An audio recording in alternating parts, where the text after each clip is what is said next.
أعوذ بالله من الشيطان الرجيم بسم الله الرحمن الرحيم ربنا لا تزغ قلوبنا بعد إذ هديتنا وهب لنا من لدنك رحمة إنك أنت الوهاب صدق الله العلي العظيم সুপ্রিয় দর্শক শ্রোতা বন্ধুরা দেশে প্রবাসী পৃথিবীর বিভিন্ন প্রান্তে ইউটিউবের মাধ্যমে যারা আমাদের আজকের আলোচনাটি শুনছেন তাদের প্রত্যেককে ইসলামিক সম্ভাষণ রীতিতে স্বাগত জানাচ্ছি। আসসালামু আলাইকুম ওয়া রাহমাতুল্লাহি ওয়া বারাকাতুহু।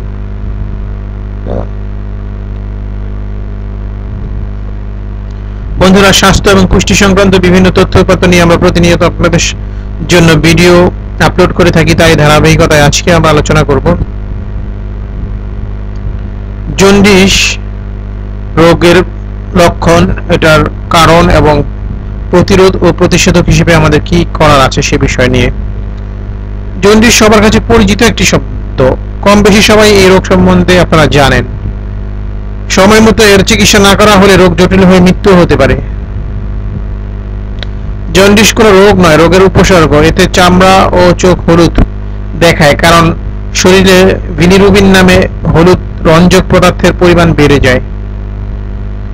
জন্ডিস কি? জন্ডিস বলতে বোঝায় ত্বক, চোখ, মিউকাস মেমব্রেনে হলুদাভ রং দেখা যাওয়াকে।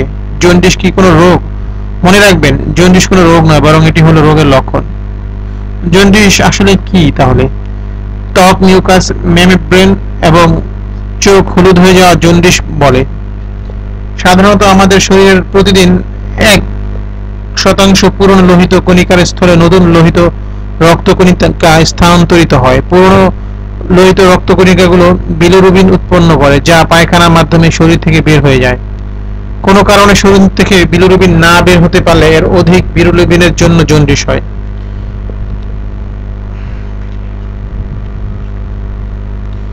বিলিরুবিনের কারণে চোখ, ত্বক ইত্যাদি হলুদ হয়ে যায়। জন্ডিসের কারণে অন্যান্য সমস্যাও দেখা দেয়। লক্ষণ ও কারণ। প্রধান লক্ষণ হলো চোখ ও প্রস্রাবের রং হলুদ হয়ে যাওয়া। সমস্যা বেশি হলে পুরো শরীর গাঢ় হলুদ বর্ণ ধারণ করতে পারে। অনেক সময় পায়খানা সাদা হয়ে যাওয়া, চুলকানি, যকৃৎ শক্ত হয়ে যাওয়া ইত্যাদি উপসর্গ দেখা যায়। এছাড়া শারীরিক দুর্বলতা, ক্ষুধামন্দা, জ্বর, বমি, পেট ব্যথা ইত্যাদি তো আছেই। জন্ডিসের কারণে 3টি শ্রেণীতে ভাগ করা হয়: হেপাটোসেলুলার অবস্ট্রাকশন এবং হেলোলাইটিক এনিমিয়া। জন্ডিসে আক্রান্ত হলে অবশ্যই ডাক্তার দেখানোর মাধ্যমে এর কারণ সম্পর্কে নিশ্চিত হতে হবে। প্রতিরোধ ও প্রতিষেধক। পরিষ্কার পরিচ্ছন্ন থাকা, জীবাণু মুক্ত খাবার ও পানীয় গ্রহণ করাই জন্ডিসের আক্রমণ থেকে বাঁচার মূল মন্ত্র। রাস্তাঘাটে পানি, ফলের জুস, শরবত ইত্যাদি খাওয়া ক্ষেত্রে সাবধান হতে হবে। সময় মতো হেপাটাইটিস এ এবং বি এর টিকা নিতে হবে। হেপাটাইটিস বি এর ক্ষেত্রে প্রথম মাসে একটি, দ্বিতীয় মাসে একটি এবং 6 মাসের মধ্যে একটি ডোজ দেয়া হয়। হেপাটাইটিস এর ক্ষেত্রে একটি ডোজই যথেষ্ট, আর 2 ক্ষেত্রে 5 বছর পর পর বুস্টার টিকা দেওয়া হয়। প্রতিটি টিকার দাম বেসরকারিভাবে সাধারণত 700 থেকে 800 হয়ে থাকে। তবে জন্ডিস হলে টিকা নিয়ে কোনো লাভ হয় না, তাই সুস্থ থাকতে আগেই টিকা নিতে হবে। জন্ডিসের চিকিৎসা সম্পর্কে মেডিসিন বিশেষজ্ঞ ডক্টর মোহাম্মদ কামরুল হাসান বলেন, যেহেতু জন্ডিস কোনো রোগ নয় তাই এর কোনো ওষুধ নেই। 7 থেকে 28 দিনের মধ্যে রক্তে বিলিরুবিনের পরিমাণ স্বাভাবিক হয়ে গেলে জন্ডিস এমনিতেই সেরে যায়।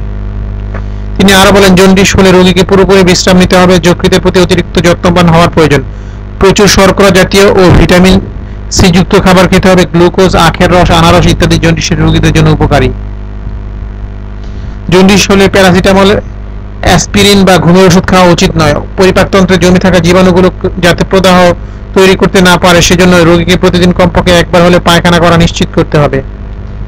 ডাক্তার কামরুল হাসান পরামর্শ দিতে গিয়ে আরো জানান, জন্ডিসে কোনো রোগ নয়, ফলে এটি মোটেও অবহেলা করা উচিত নয়। জন্ডিসের চিকিৎসা নিয়ে আমাদের অনেক ভুল ধারণা রয়েছে। কেউ ঝাড়ফুঁক করে জন্ডিস নামায়, রোগীকে অতিরিক্ত হলুদ দিয়ে রান্না করে খাবার খাওয়ান, কেউ আবার বিভিন্ন গাছের শিকড় খান। এগুলো সম্পূর্ণ ভুল ধারণা। জন্ডিস হলে সরাসরি ডাক্তারের পরামর্শ নিতে হবে।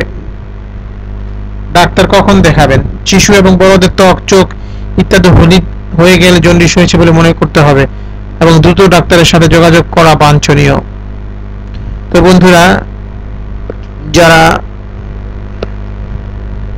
জন্ডিসের সমস্যায় ভুগছেন অথবা চোখ, ত্বক ইত্যাদি হলুদাভ হয়ে আসছে তারা দ্রুত ডাক্তারের কাছে যে পরামর্শ নেবেন। এবং আমাদের আজকে আলোচনা থেকে আশা করি আপনারা কিছুটা হলেও উপকৃত হয়েছেন, সচেতনতা বৃদ্ধি হয়েছে। যদি মনে করেন এটা ভালো আলোচনা তাহলে অবশ্যই শেয়ার করে দিবেন যাতে অন্যান্য ভাই বোন এটা শুনে উপকৃত হন। আমাদেরকে লাইক দিয়ে উৎসাহিত করবেন, চ্যানেলটি সাবস্ক্রাইব করবেন, পরবর্তী আলোচনাগুলো অটো পেয়ে যাবেন। তো আজকে পর্যন্তই, ভালো থাকুন, সুস্থ থাকুন, সত্য এবং সুন্দরের সাথেই থাকুন। আমিন। আসসালামু আলাইকুম রহমতুল্লাহ ওয়া বারাকাতুহু। আল্লাহ হাফেজ।